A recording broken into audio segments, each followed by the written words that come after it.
नमस्कार, मी Rajratna Jondhale. Top news मराठीमध्ये आपलं स्वागत. वैद्यकीय प्रवेश परीक्षा नीट विषयी देशभरात मोठं वादंग उठलं असताना त्यातच केंद्रीय शिक्षण खात्यानं आता राष्ट्रीय परीक्षा एजन्सीद्वारे आयोजित यूजीसी नेटची परीक्षा पेपर फुटीच्या संशयावरून रद्द करण्याचा निर्णय घेतलाय. पहिल्यांदाच राष्ट्रीय पात्रता परीक्षा अर्थात नेटची परीक्षा 18 जून रोजी लिखित पद्धतीने आयोजित करण्यात आली होती. लिखित स्वरूपाच्या परीक्षेसाठी 11 लाख परीक्षार्थ्यांनी नोंदणी केली होती.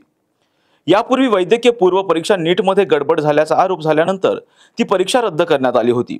आता नेटमधील गडबडीमुळे परीक्षा आयोजित करणारी एजन्सी संशयाच्या भोवऱ्यात अडकली आहे. केंद्रीय शिक्षण मंत्रालयाने या प्रकरणातील गडबडीचा तपास सीबीआयकडे सोपवला असून देशातील महत्त्वाच्या परीक्षांमध्ये मोठ्या प्रमाणात गडबड होत असल्यानं देशभरातील पालक आणि विद्यार्थ्यांनी संताप व्यक्त केलाय. इतकंच नाही तर सुप्रीम कोर्टाने पण याबद्दल नाराजी व्यक्त केली आहे. आता विरोधकांनी पण सरकारवर हल्लाबोल चढवला असून काँग्रेस अध्यक्ष मल्लिकार्जुन खरगे, काँग्रेस नेत्या प्रियंका गांधी यांनी पंतप्रधानांना लक्ष्य केलं. परीक्षेवर अनेकदा चर्चा केली, आता नीट परीक्षेवर चर्चा कधी करणार असा टोलाही त्यांनी लगावला. दरम्यान नीट परीक्षेतील गडबडीच्या नंतर आता नेटच्या परीक्षेतही गडबड झाल्यानं विद्यार्थ्यांमध्ये मोठा संताप व्यक्त केला जातोय. Come on guys, hurry up.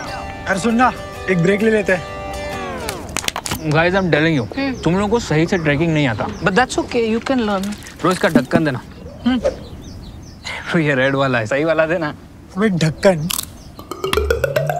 पहले तो सही पानी पीना.